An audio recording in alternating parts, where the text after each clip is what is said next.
Hey everyone, ready to dive into some ancient wisdom? Sounds intriguing. It is. We're looking at Exodus 21 today. From the Bible. Yep, a whole chapter laying down the law for the Israelites.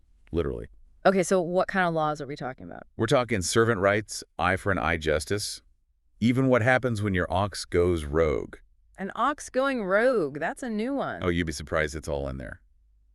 And it's more relevant than you might think. I'm all ears. Let's dive in. Okay, so Exodus 21 starts off talking about Hebrew servants. Servant rights in ancient Israel. Right.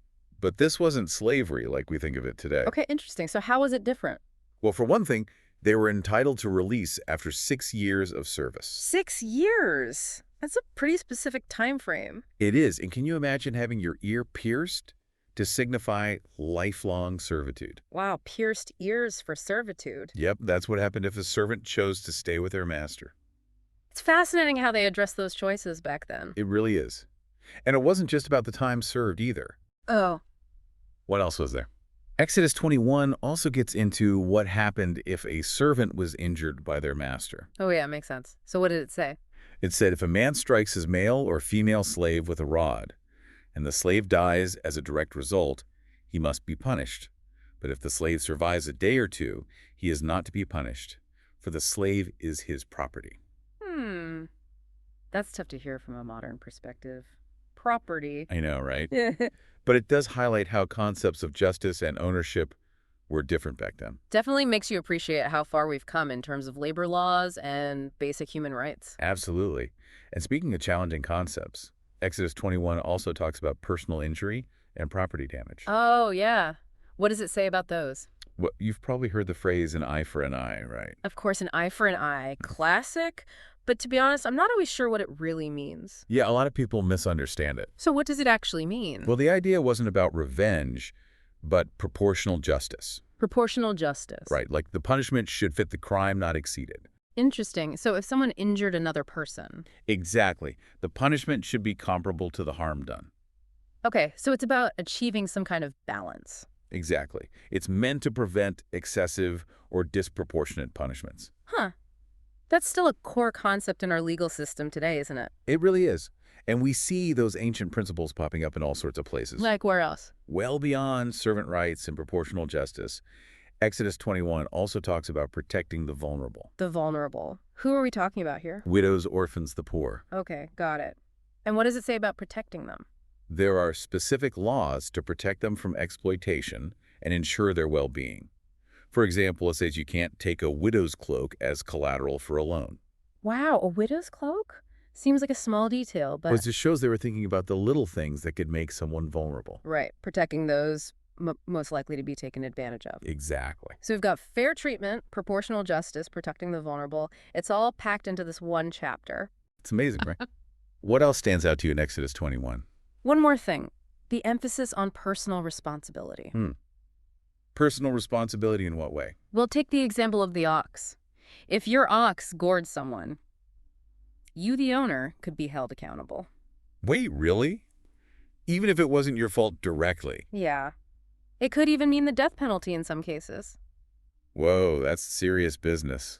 No passing the buck there. Nope. You are responsible for your ox's actions and the consequences. Powerful reminder of taking ownership even when things go wrong. Absolutely. Makes you wonder how that translates to today's world. It does, where blame shifting and lack of accountability seem to be the norm. Exactly. We've gone from ancient laws to modern day dilemmas, and I'm eager to hear more about those connections. It really is amazing to think about how these laws from so long ago can still offer insights into our modern challenges. It's true. Like you were saying about the Hebrew servant regulations. Right.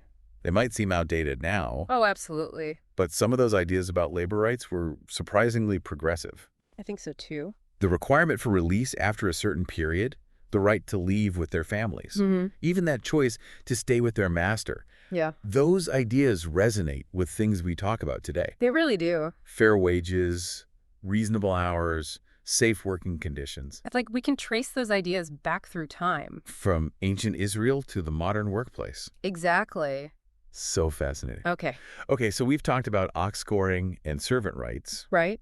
What about an eye for an eye? Does that principle still apply in our world? It definitely does. Remember, the main idea was about proportionality, Right. An eye for an eye. making the punishment fit the crime. Not too harsh, not too lenient. Exactly. And that's still a foundational idea in our legal system. It is. Different punishments for different crimes.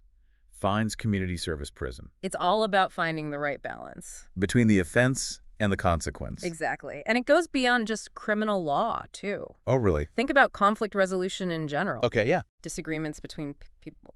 Business disputes. In between countries. Right. Finding solutions that are balanced, addressing the harm that was done, that's crucial. It sounds like this ancient idea is more relevant than ever. I think so. Okay, so we've got fair treatment, proportional justice. Mm-hmm. What about those laws protecting the vulnerable? Ah, yes.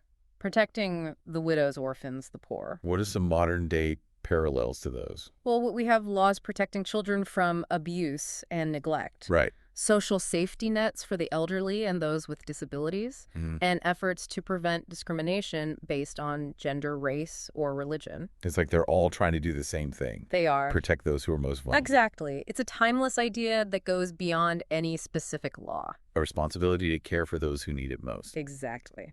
Okay, so we've talked about so much.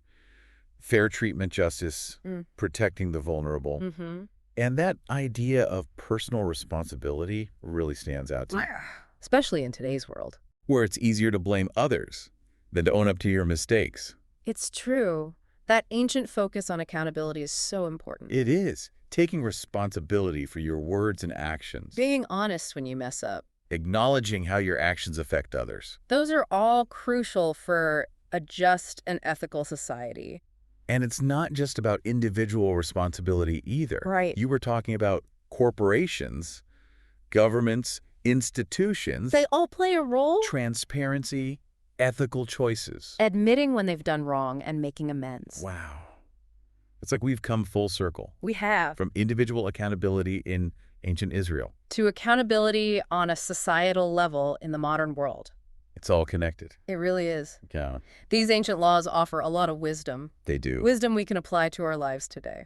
Even though they were written for a very different time and place. Exactly. And that's what makes this so fascinating. It is fascinating. It makes you think. But I have one more question. Okay. We've talked about how these principles apply today. But what happens when they clash with modern realities? That's a great question. How do we reconcile those ancient values with today's world? It's a challenge for sure, but it's a challenge worth exploring. Yeah, it's a fascinating question to think about. Like, how an eye for an eye works in a world where the lines are blurrier. Right. It's not always so clear-cut anymore. Exactly. Like, take cyberbullying. Oh, yeah, good example. It can cause real harm, but how do you determine a proportional response? That's tough, right? How do you measure the harm? Or what about damage to the environment?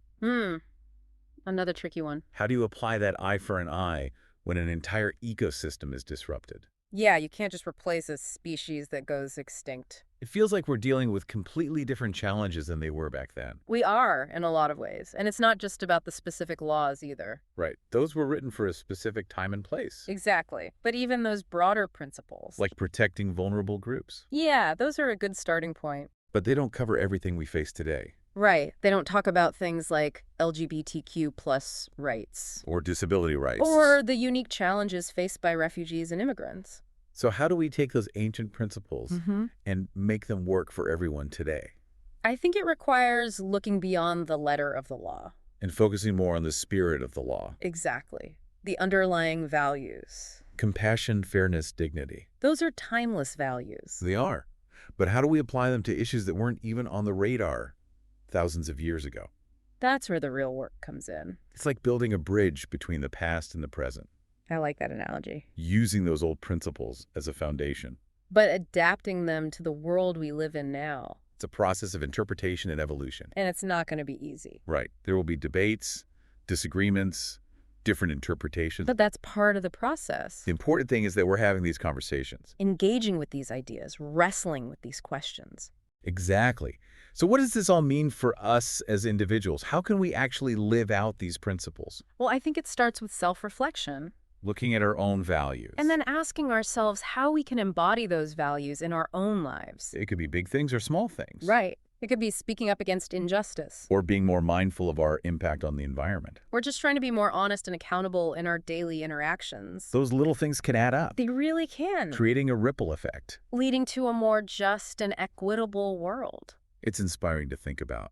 So we've come a long way in this deep dive. We have. From ancient laws to modern dilemmas. From ox goring to cyberbullying. It's amazing how it all connects. It is.